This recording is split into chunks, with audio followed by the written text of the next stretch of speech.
And welcome back to Continual. I'm your host, Jim Nettles, and tonight I still believe in our panelists as we get ready to dive into the world of the Lost Boys.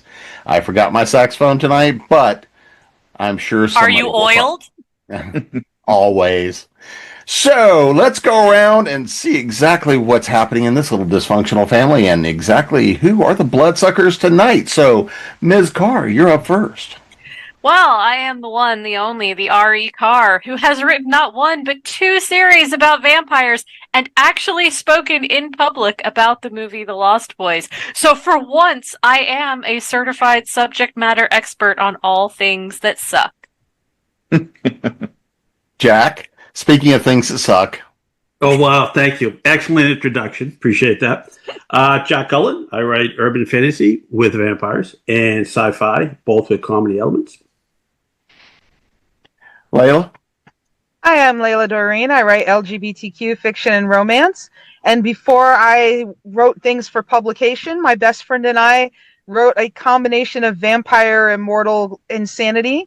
I have been a fan of vampires pretty much since the first vampire movie I ever saw, so bring it on. And if you hear squeaking in the background, I'm sorry. There's a very excited dog playing. Nancy? I'm Nancy E. Dunne. I'm more fantasy than sci-fi. I like my stories more fi than sci. I have loved vampire novels forever, vampire movies, with the exception of some slightly sparklies.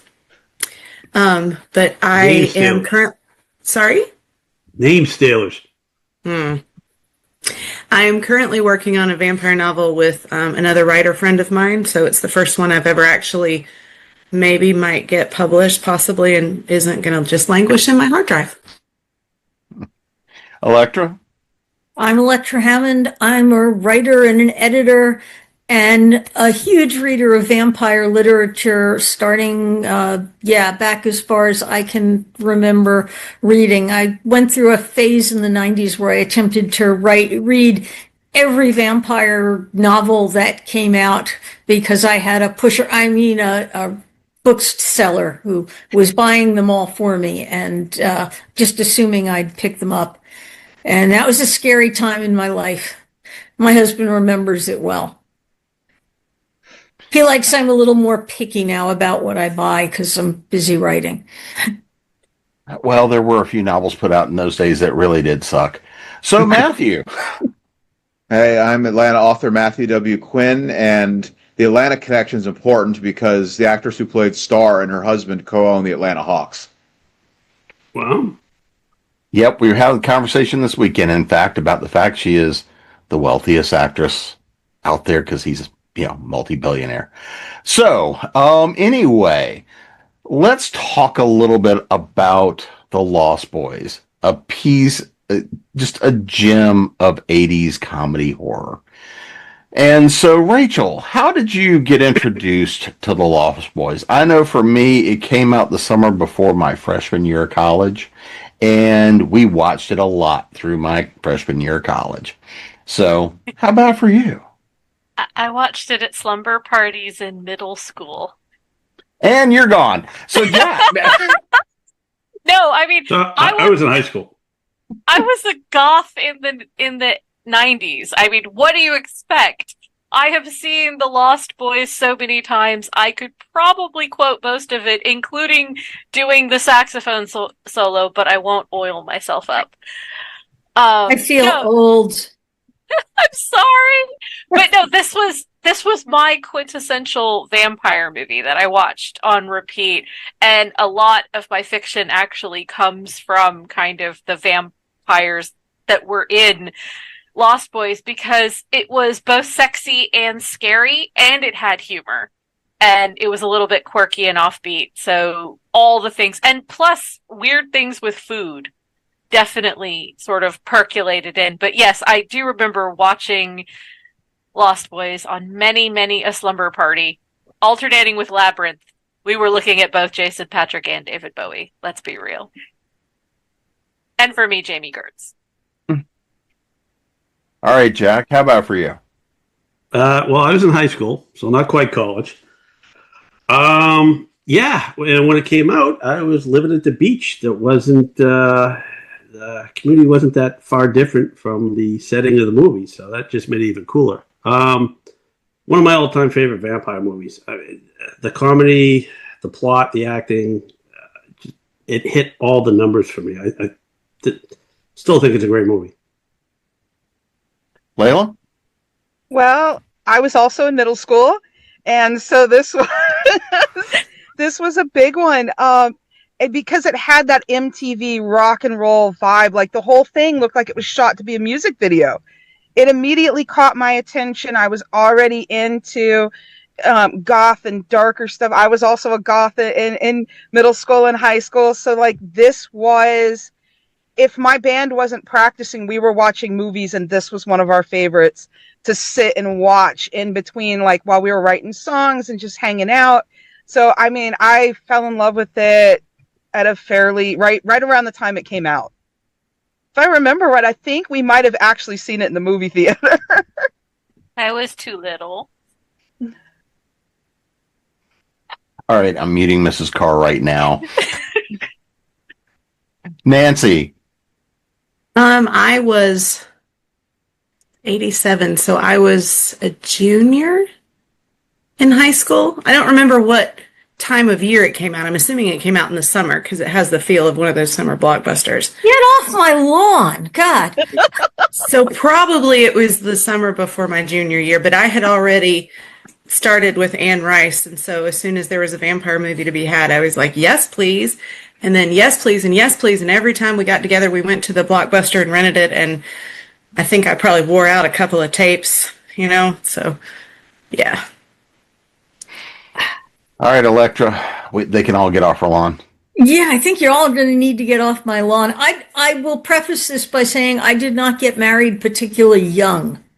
All right. I already had a grad degree and a job, and I took my best friend who was not particularly a hard sell, and my fiance, who was a hard sell, and dragged them to the movie theater to see this.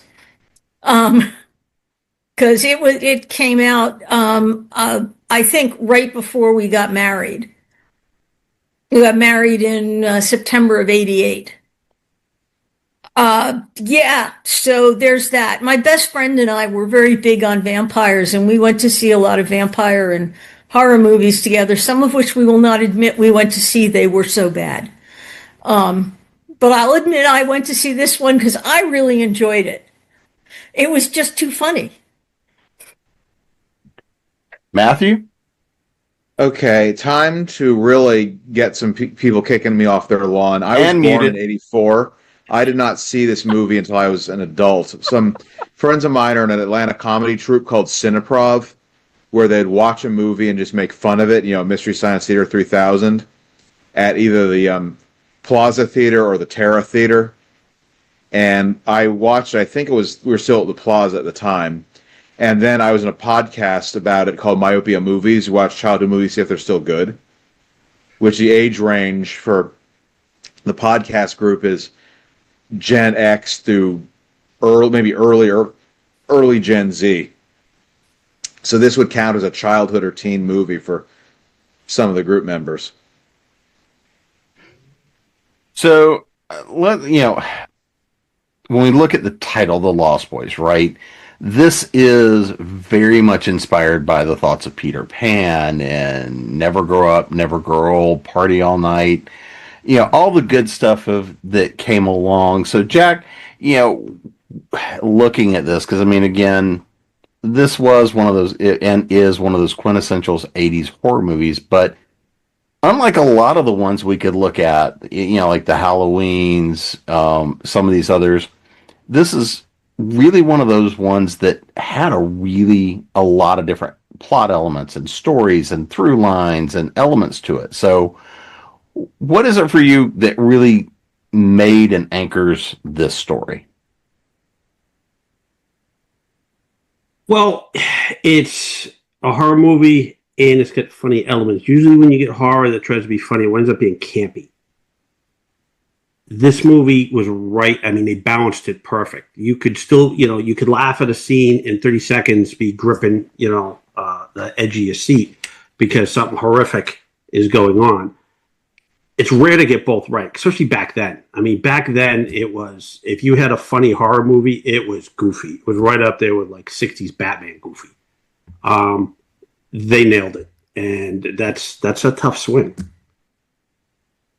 Layla? This was so 80s.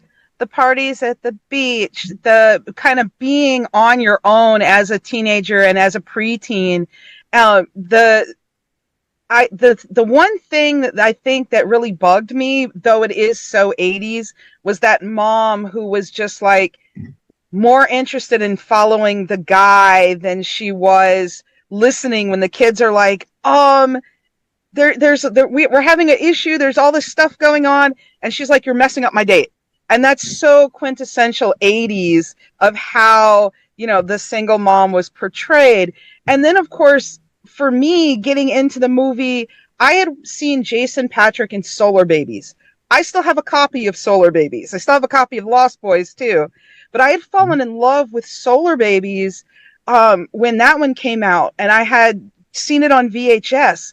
And I had always, I'd seen Corey Feldman and then Corey Haim in Goonies. So I was like, these were actors. I was already their posters were on my wall from different movies they'd done. So to have them all in this ensemble, it was like, oh yeah, my little, preteen fangirling, I was seeing this movie because it was everything that the 80s was with all the coolest 80s stars.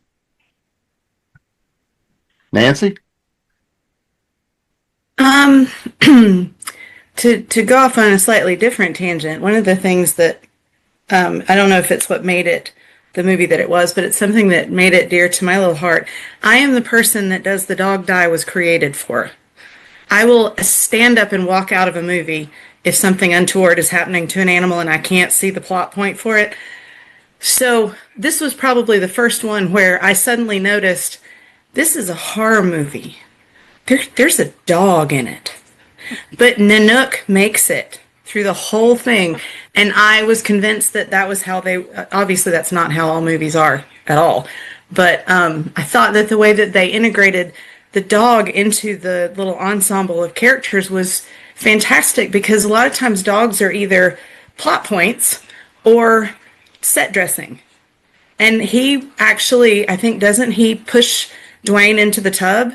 So he becomes a real big part of the cast. I thought that was pretty cool for a vampire movie and for a horror movie. And agreed on the comedy horror, because some of it is just, you can't even laugh at it. It's so goofy. Elektra?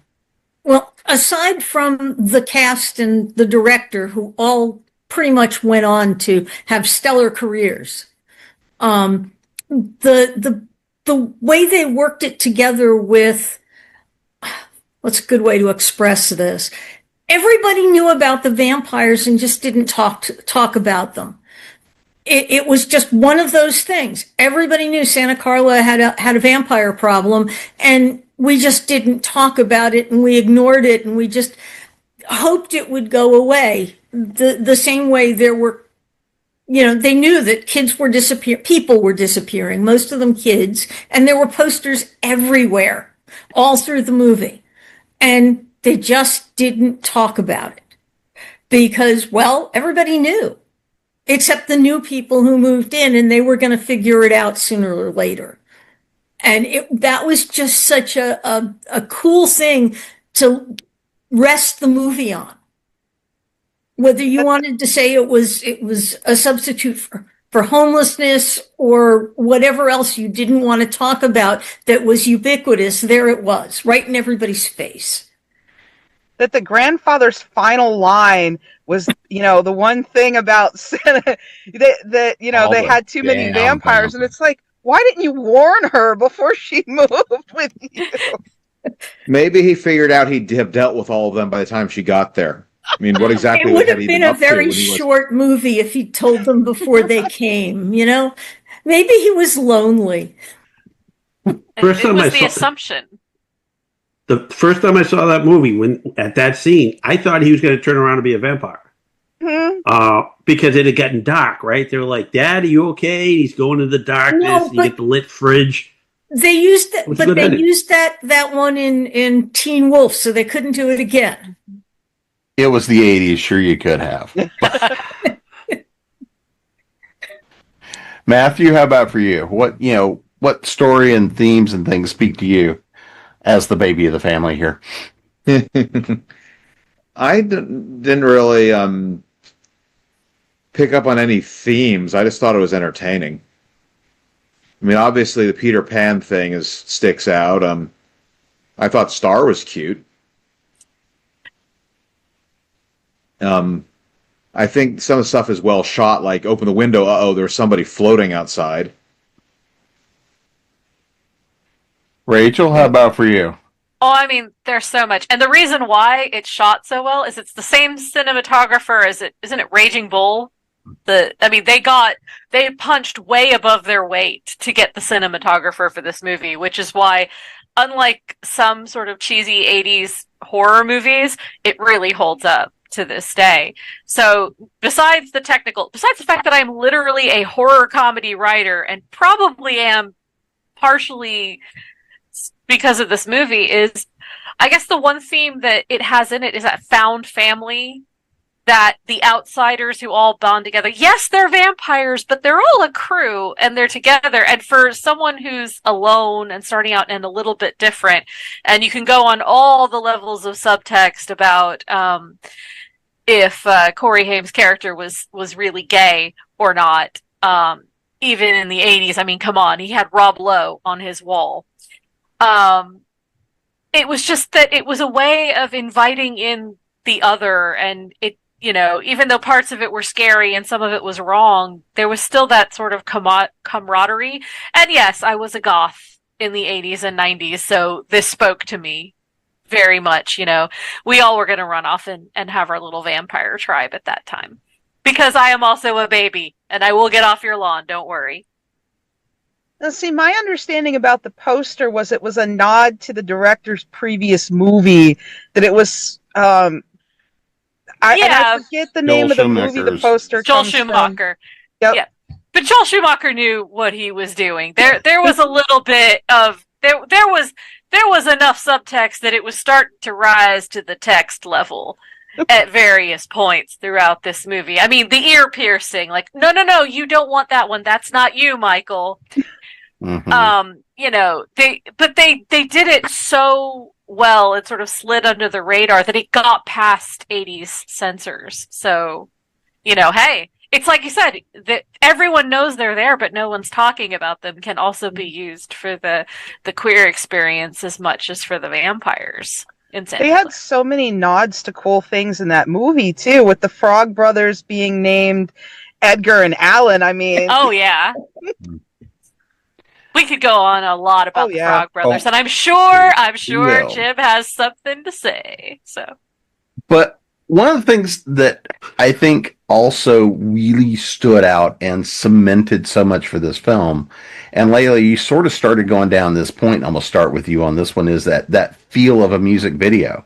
But the music and the soundtrack was so critical to the movie. And also, as a standalone, is still one of my favorite soundtracks to have and to listen to.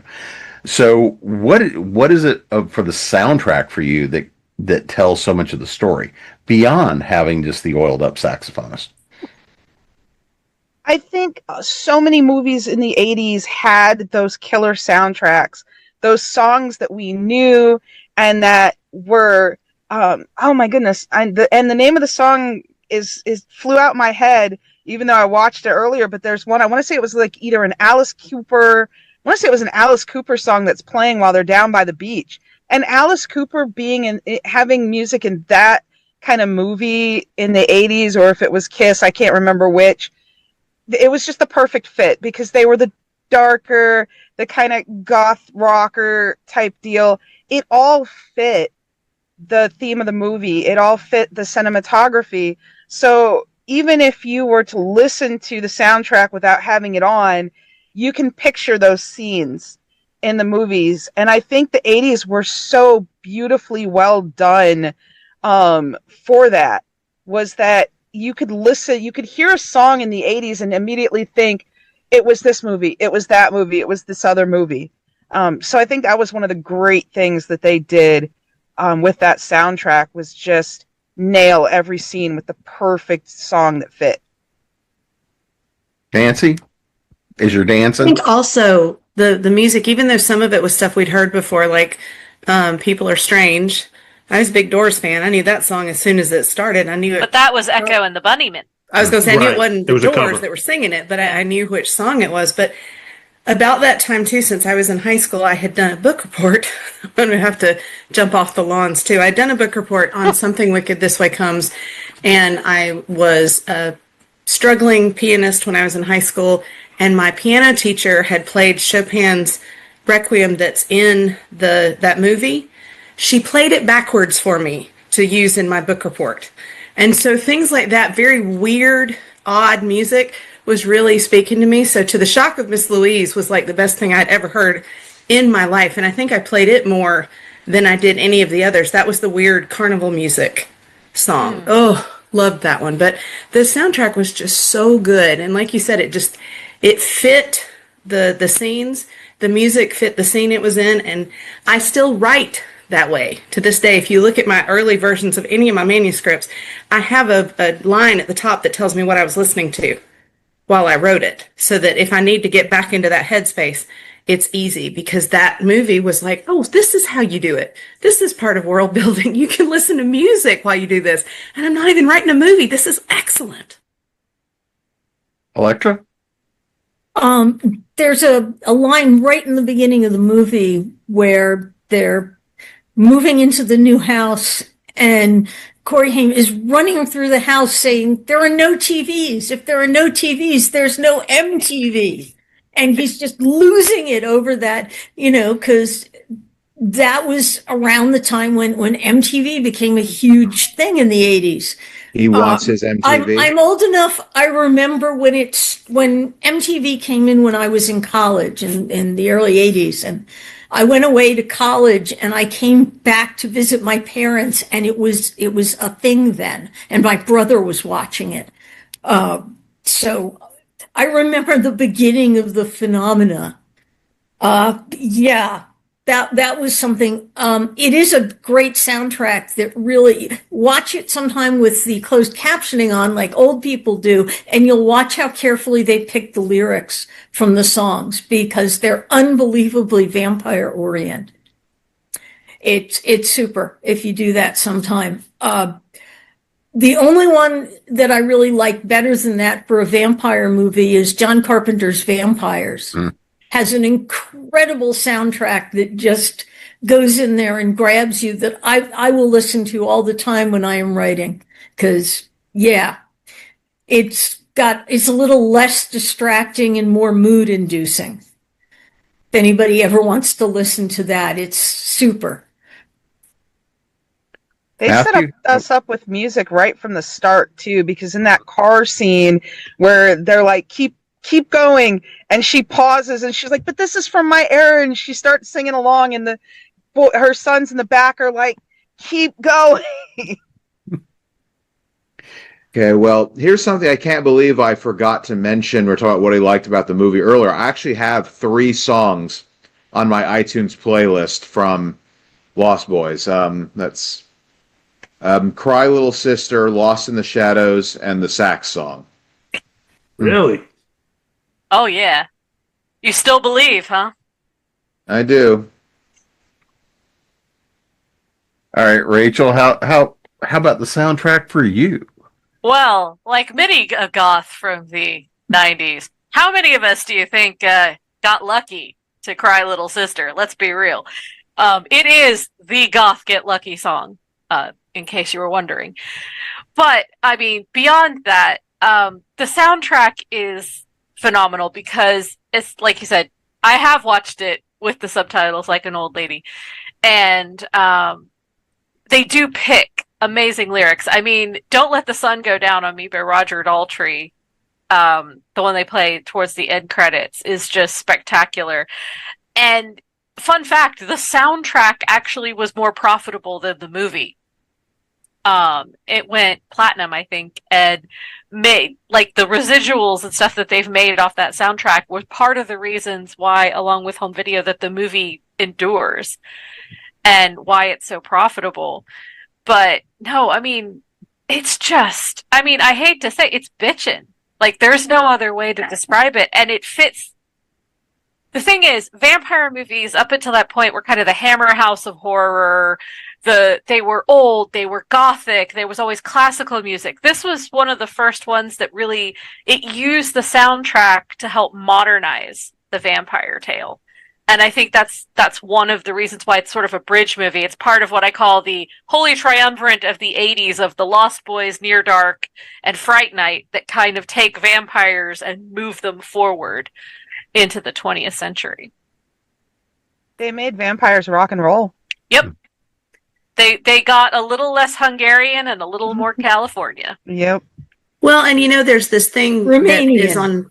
They were Romanian, not Hungarian. Well, no, I was thinking Bela Lugosi. Okay. There's this thing on some of the social media that you can't summon a whole generation by playing a song. If you play the first little bits of Cry Little Sister, I guarantee anybody who's seen The Lost Boys is like, wait, where? Yeah. Where is it? We pop up like meerkats. We're like, Nope. Yeah, exactly. Exactly. All right, Jack, how's the soundtrack for you? I thought it was great. Right at the beginning, they hit People Strange. And in this particular case, and I know this is a blasphemy for some people, the Echo and the Bunnyman version was better than the Doors. For the movie. For being in this movie. Yes, it fit better. But they set it up at the beginning where people are strange, and then they're panning to the people in the town as they're going by. And you're seeing, you know, people sad. You see the security guard's wife putting up the missing post. You see the other missing post. You see the homeless people. It was a great song to set the beginning of the movie, and it worked perfect. Cry Little Sister, that song will forever be associated with this movie. My only one issue with music in this movie was the surf Nazis listening to Walk This Way with Aerosmith and Run DMC. That was kind of jarring. But it wouldn't be the music they were listening to.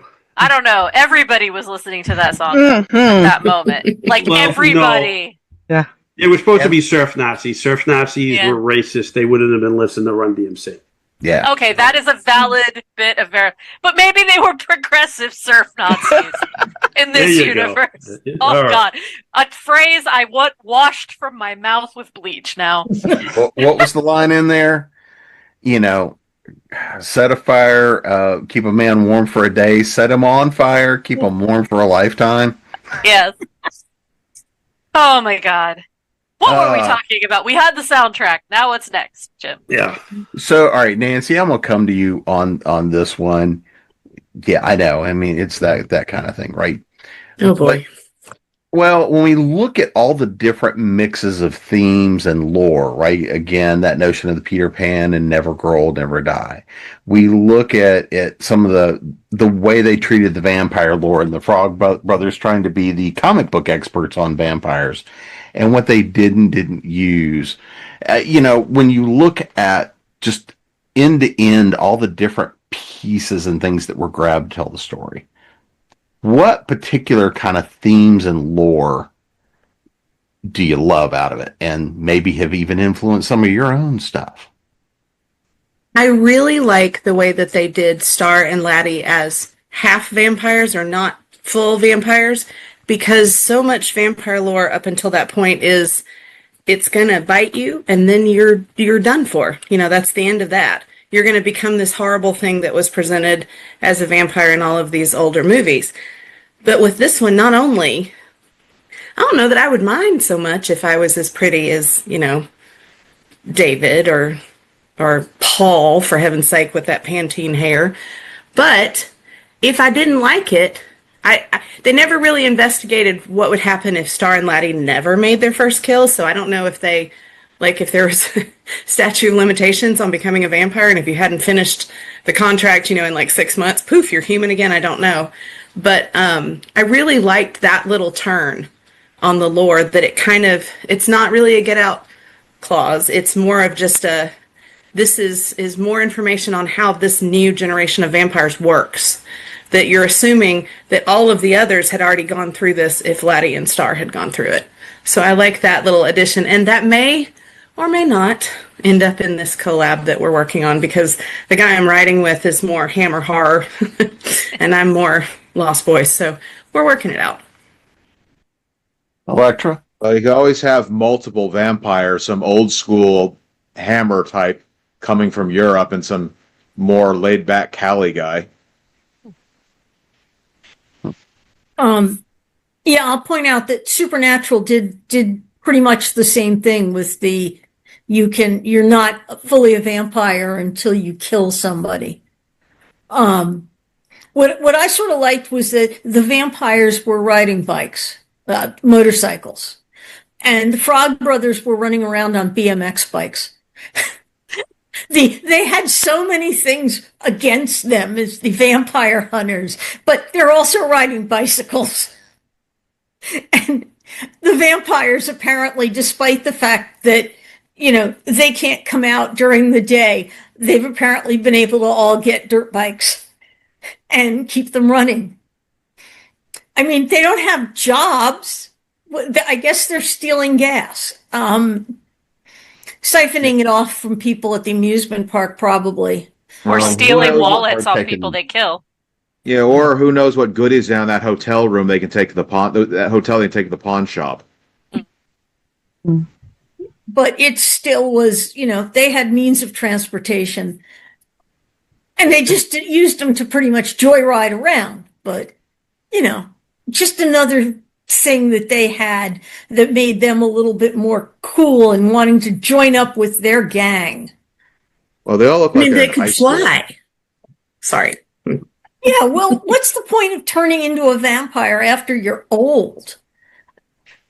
You want to do it when you're still young and pretty. I mean, we know all those actors. They were young then.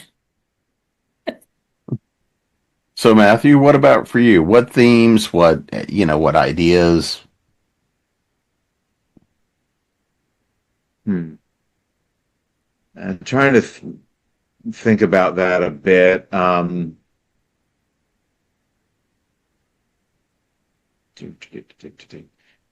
Well, until I saw this movie, I didn't get the Simpsons Halloween joke about the head vampire. I actually thought it was riffing on Salem's Lot. It was not.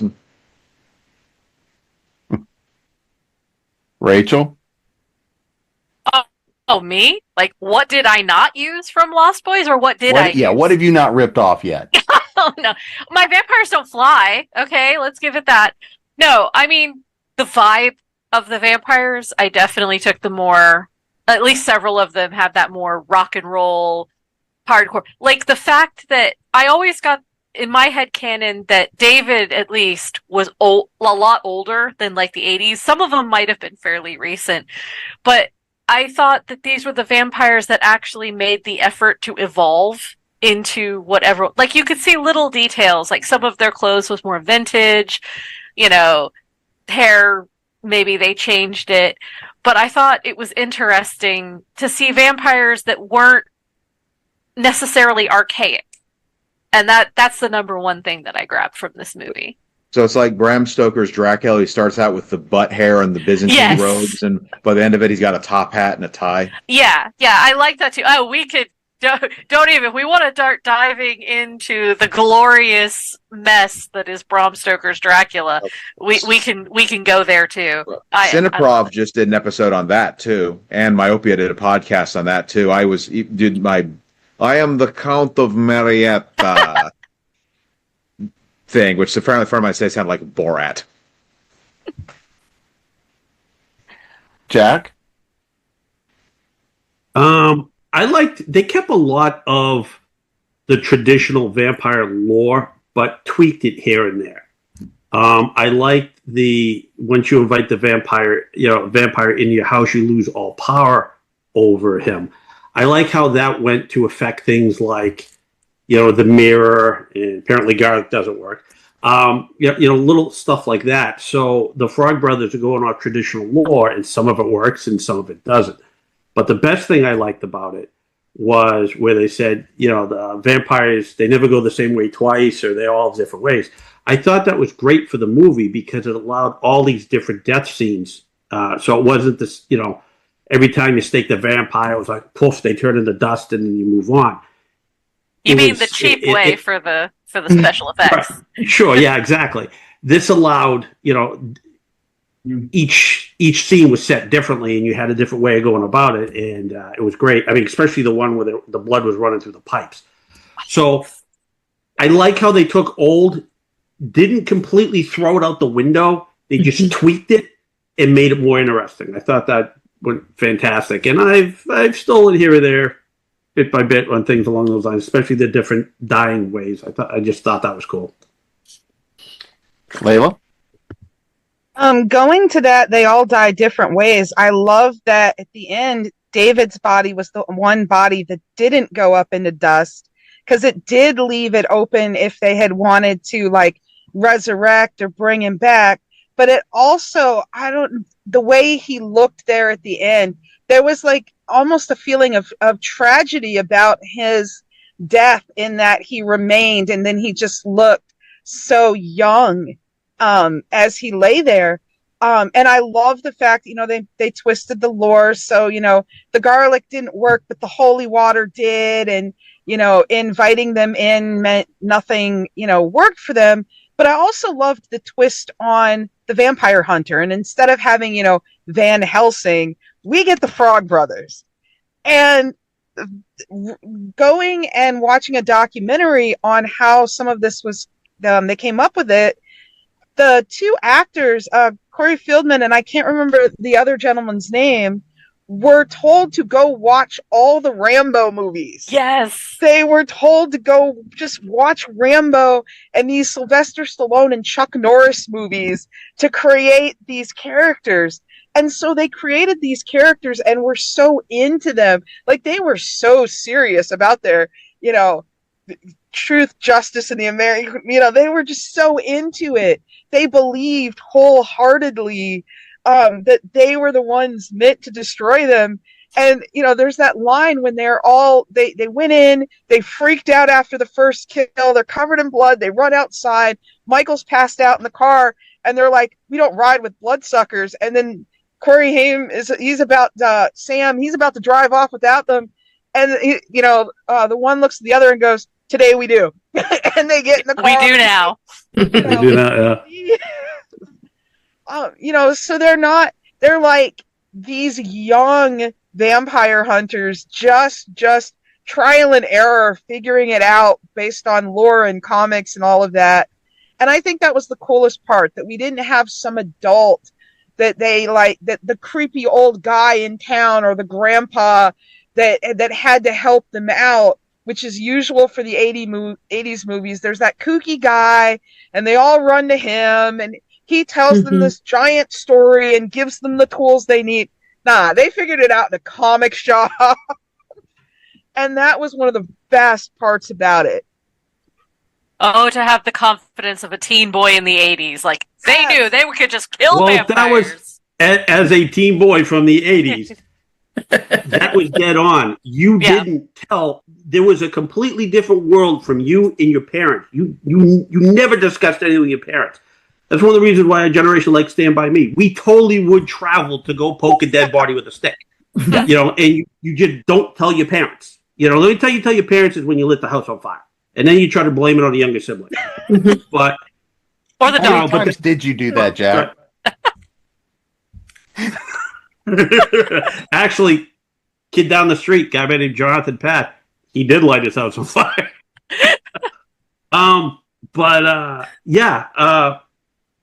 That was the epitome of the 80s. You just, you'd go out, you wouldn't come home until the lights turned on, and, your parents asked you, what'd you do? Nothing, hung out. You have a good time? Yep. And you didn't discuss anything. Why are you that bleeding? Movie nailed it for that. Nothing. Ain't got time to bleed. Wrong franchise. Different movie. I can quote that one too. So And Elektra, I'm going to start with you on this one, but I mean, and we've kind of gone and talked a lot about some of the characters, but when we look at everybody we've got the Frog Brothers, we've got, when we look at the different vampires, we've got David, we've got, when we look across the board, my personal favorite, of course, is still Grandpa and Max, because Max is still hanging out being dad. And the problem is that, Ed Herman did so many documentaries after that. The problem was every time I would see a documentary on the History Channel with him, my first thought is, where are all the damn vampires? But in looking Typecasting. What can I say? It was the 80s. But when we look at just all the characters in the film, who's a favorite? What is it that, who that you love to watch, and you just love as a character? I'm sorry. I'm a huge Frog Brothers fan. I really did enjoy watching them, gear up.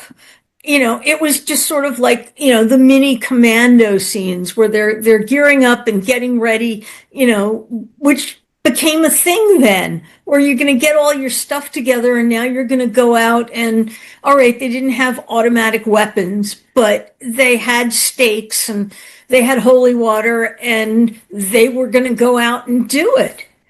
And it's scary to go after vampires that are faster than you are and stronger than you are and have faster transportation than you do. And they still went out and did it because, when you're a kid that age, you think you're immortal, even though the vampires actually were. With props to Bill of Bill and Ted for, prior to his Bill and Ted time frame. It was kind of nice seeing Alex Winter in there. Marco! Matthew, what characters did you love to follow? I don't really have a favorite character, although Grandpa's timing at the end is pretty good. Yep, just drive my car right through the wall. Well, when you're carrying stakes that big, you can really have an influence on them. Rachel, how about you? Am I totally shallow if I say I really liked Michael because he was pretty? No. I'm a big fan of Color David. Me shocked. I know. I'm a big fan of David as well. Originally, Kiefer Sutherland was actually a smaller part of the movie, but after they watched the first dailies with him, they actually amped up his part and made him more prominent. He ended up being on the main poster, all from being a bit part.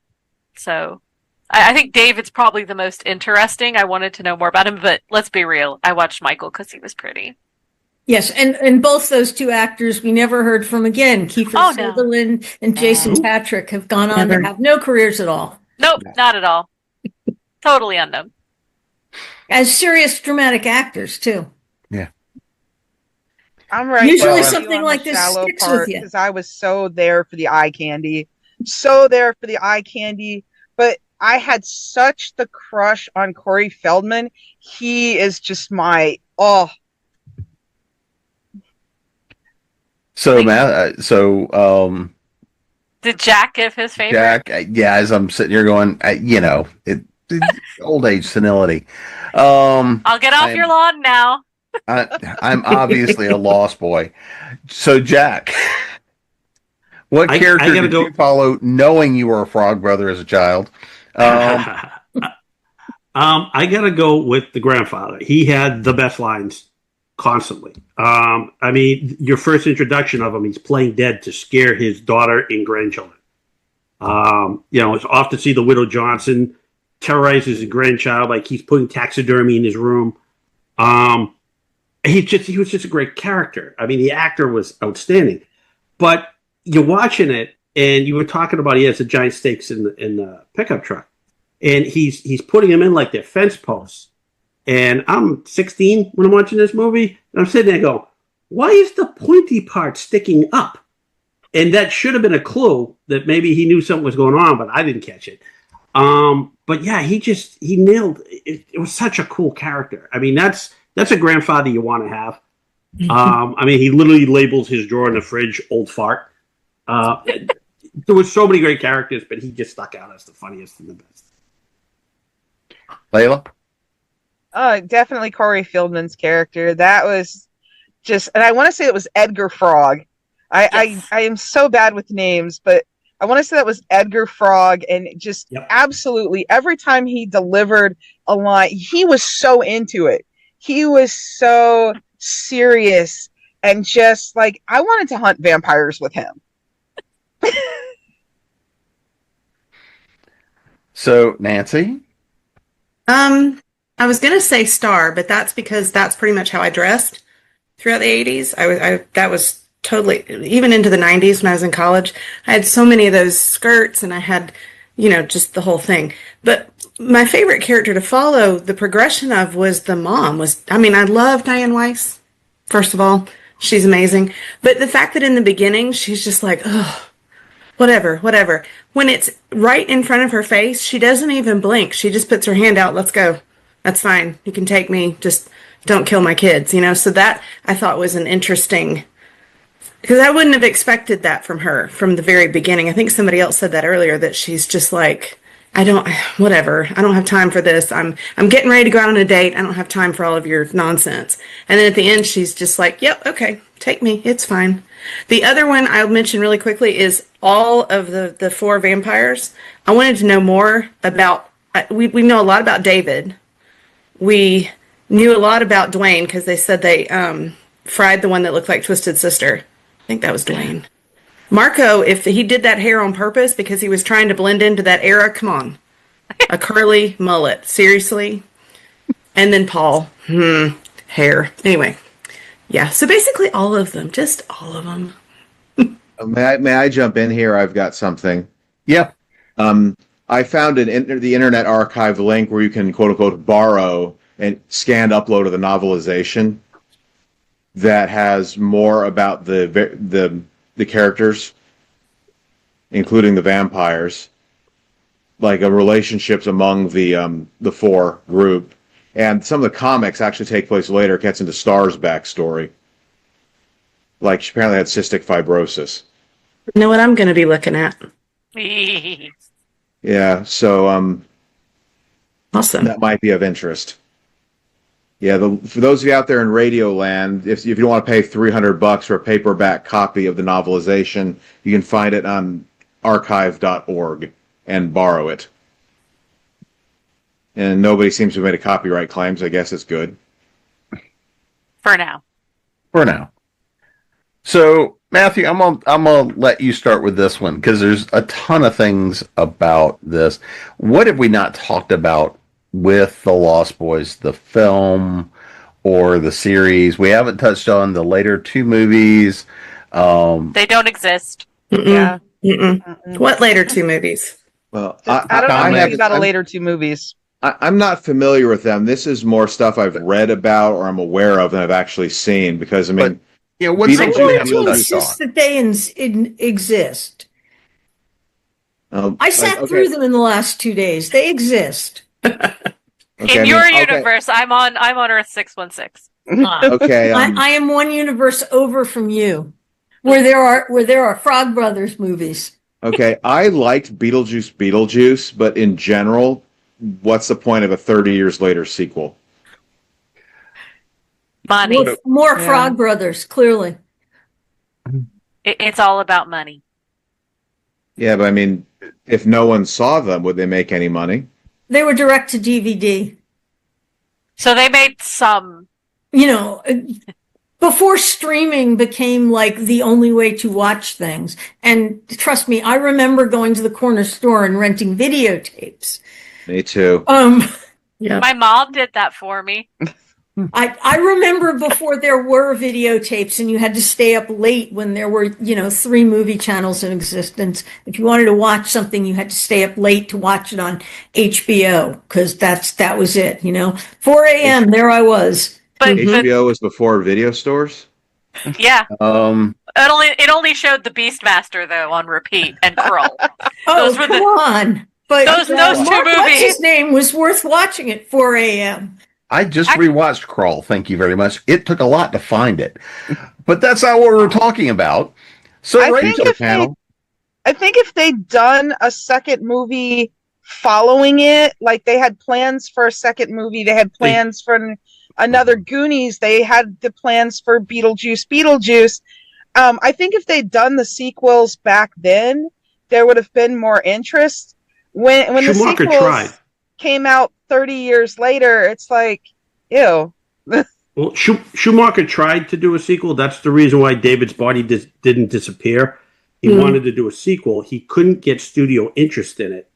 And he tried for a long time, and he finally gave up. And then Corey Feldman was able to do in an alternate dimension, Corey Feldman was able to do the 2 sequels. The first sequel, as horrifying as it allegedly could be if it actually existed, did really well from direct-to-video, to the point that they greenlit the third one right away. The third one tanked. But on another universe. So. What was what you have any specifics in the plan for the sequel if it had been made closer to the main movie?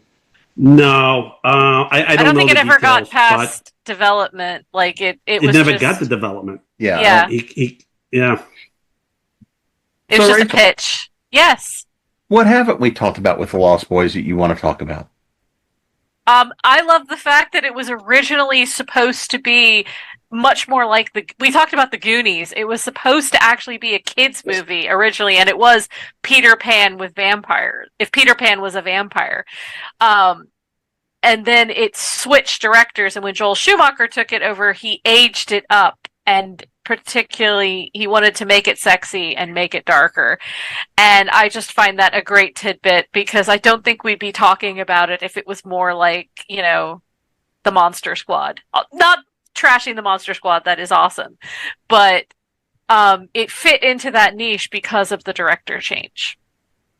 And the original star, it wasn't supposed to be a female, it was supposed to be a boy. Yes, and when it was all little kids. Yeah. There are lots of tidbits.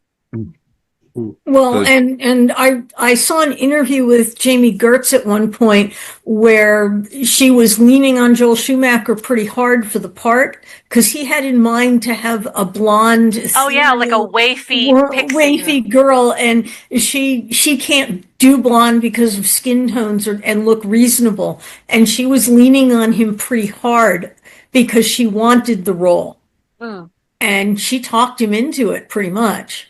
Actually, she's got the acting chops. Yeah. It was the guy that played Michael. He had worked with her in a previous movie, and he leaned on the director to hire her and kept pushing for it because he wanted a blonde and everything. And Jason they couldn't Patrick get one kept that worked. pushing for her because they had worked together on something, and he wanted to work with her again. There are a lot of behind-the-scenes fun with this movie. Yeah. The cast really likes to talk about it. I'll bet. I mean, it looks like they were having fun making it, and movies like that always are more fun to watch. You can always tell when they weren't enjoying making the movie, no matter how good they are. You can sense that tension. Yeah. They looked like they were having a ball. Yeah. It was the 80s. There was probably a lot of fun. Right. What I remember of them anyway. Dang, stole the joke I was about to make. Jack, what have we not hit on? I want to know what happened to Thorne. Oh, right? the Hound of Hell. Yes, right. So all the vampires get killed, and here's his dog at home going, "Hello, hello." I mean, he did his job. He protected his master while he was sleeping in his basement or wherever he slept. And then we don't know what happened to this dog. Oh, come on. That always bothered me. In my headcanon, somebody took pity on him and adopted him. I mean, there were all these people that had missing husbands and kids and significant others. Somebody must have said, hey, that's a lonely dog. I'll take him in. He was well trained. Mm-hmm. Well, he was a Hound of Hell, so. he ended up guarding the DMV. Right, there you go. Well, there's a good job for him. The Fry brothers, what they said a werewolf and ghouls have high positions in local government, right? So yeah, there you go. Yeah. Well, I mean, we all know They covered that in the sequel movies too. That don't exist in my universe. The movies that don't exist. There are vampires in places of power, way high up in the government. Mm. Oh, that yeah. explains why no governments work during daytime hours. So, Layla, what have we not touched on? All those missing people. Where's the dumping ground? Come on, somebody's got to find the dumping ground. That's a sequel ocean. Right there. Yeah, the ocean. They're at the beach. Stuff's got to wash up. There's got to be, there's got to be something. Well, and maybe it's because I'm looking forward to seeing that new John Gacy documentary that they've been advertising, and watching them dig up the bodies. But where are the bodies of all those missing people? Maybe in the hotel somewhere. Compost? They did complain about the smell. Yeah. And the flies. Mm-hmm. Yeah. So, Nancy, what have we not talked about that you think we need to hit on? The only other thing that I really, really loved about this movie is the writing. I love the dialogue. I could quote such big sections of it without any trouble. And that, I think, is proof that it was very well written and it was well acted. Once you take the words off the page, you can give them to some actor who's, I don't know if y'all can hear this, but my hellhound is drinking water out of a bowl right there.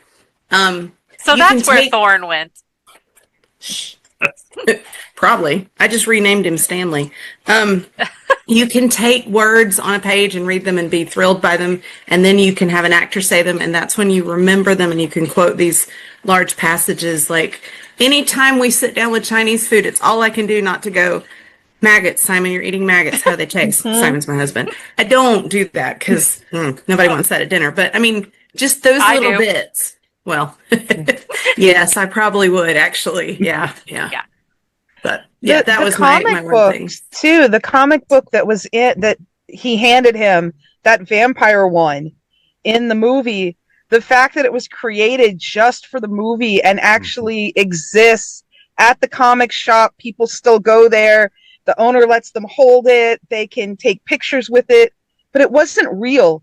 And people were digging for this comic book in comic shops for years afterwards, trying to find that comic book, only to later learn that it never existed. Wow. Vampires everywhere. They haven't released it. Yes, vampires everywhere. Yeah. Mm-hmm. Yep.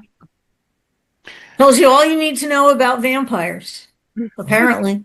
The vampires are suppressing it. Also, the thread of Batman 14 runs through all three movies. Oh, God. The one that exists and the two that don't. Right. So, Elektra, what have we not touched on that we need to hit on about the Lost Boys? I don't know. They're fun if you can, turn off your brain for a little while and just enjoy a movie. They are well worth the fun. Mm-hmm. So I'm going to throw one last question out there, and this is kind of an all call for whoever wants it. But when we look at kind of the legacy of the Lost Boys as one of those quintessential 80s films, what do you think that the impact and the legacy has been of this on vampire films going forward? Buffy the Vampire Slayer. Oh yeah, Buffy would not exist without the Lost Boys. Yep. That was something that was in a couple of the documentaries, was that the Lost Boys inspired Buffy, and that has just swept through and given us so many other vampire movies. Not to mention Supernatural too. Yeah, I was just gonna say that. Yeah.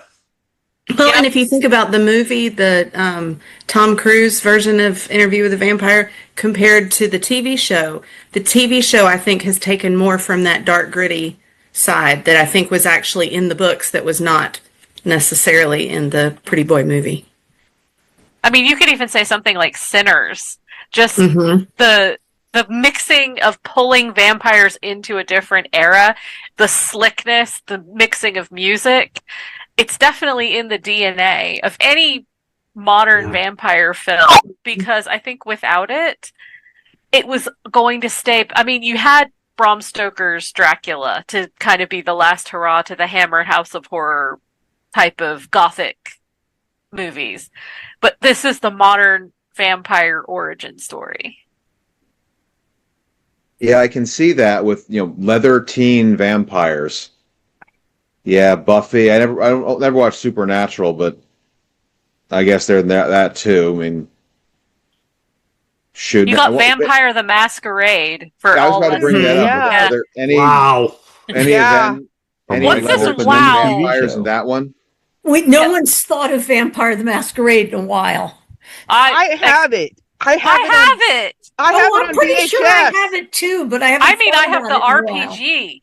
I have the actual Same. game, and there is the show. Hey, time for a deep cut. The TV show they made. Dang, I Kindred didn't the even Embrace. ask about that. Oh God. Yes, I remember. Wow. I watched it. Oh, All eight episodes that aired. Yep. yeah. Yep. Viva la the Bruja are basically the Lost Boys. Yeah. God, we can go deep on this lore. We really That is can. all I keeps ever stealing my played when I questions. I was played gonna ask about Vampire that was a one. Bruja. Well, before we go too much deeper, Yes, Dad. I think we'll wrap this one up. But I know I take all the fun out of everything. We'll get off the lawn now. Did anyone mention that the believer in the comic books was the oiled saxophone man, and he was like some prophecy of vampire destruction? Yeah, well, I thought he was a vampire hunter or something. Yeah, That's why he's yeah. so slick. He was covered in salt water. Yep, he was effectively, they had thought about doing a spin-off of him and his backstory as the great believer and destroyer of vampires. So that's your last fun tidbit. We can now go to the outros. Well, he survived in the post-apocalyptic world because he was hanging around with Tina Turner. Yep. We don't need another hero. On that note, Ms. Carr, where can we find you? Website, social media, and of course, what bloodsucker book do they need to add to the to-be-read pile? Oh my God. So you can find me online at www.rachelecarr.com. The E is very important because Rachel Carr writes vegan cookbooks and I'm the one that writes about vampires.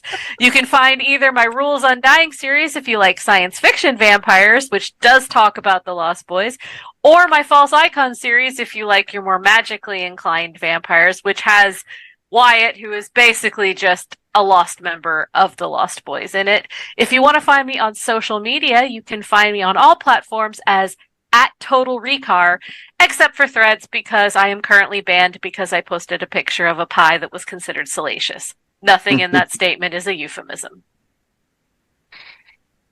Jack? Yeah. You can have find to me follow at that. Cullen. Yeah, right. You can find me at jackcullenwrites.com. Cullen without the sparkly. Bunch of name stealers. Various other social medias. Jack Cullen Books. Yeah. Other than that, they're right there if you want to take a gander at them. And they're awesome. Layla? You can find me at Layla Dorine, author at Wix.com, Rainbow Lyrics and Mellow Mushrooms. On Facebook, not as much as usual because I've got some things to finish. My latest release came out yesterday. It was More Than Scars, my 5th book as part of the Road to Rocktoberfest collection with my wonderful co-author T.L. Travis. And my next release will be November 17th. It is 6 Stingers Stinging, and it is a jellyfish shifter holiday poly vacation in paradise type thing set on the island of Guam, where I actually spent most of my growing up years. Oh, that sounds awesome too. Nancy? It really does. I am at nancyedunne.com because if it wasn't my name, I'd forget it. You can find me all over social media as at NancyD_writes, except for Facebook, where I am NancyD.writes because Facebook. She is also awesome. Elektra?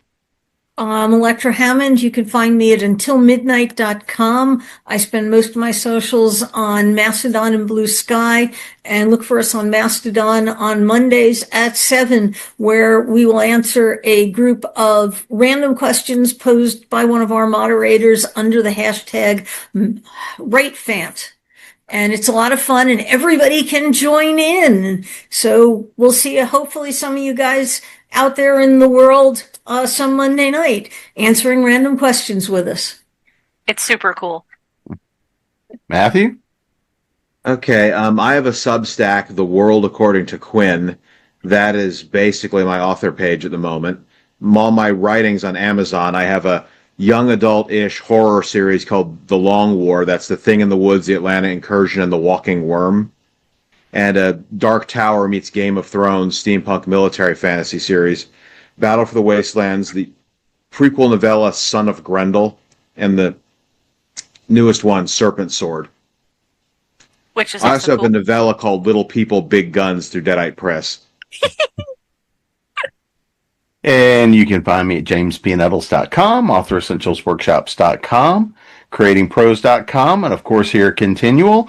And right through the month of November, the Business for Writers book will actually be a part of the story bundle this year for writers, and it's still out there at storybundle.com. And we will see you again soon.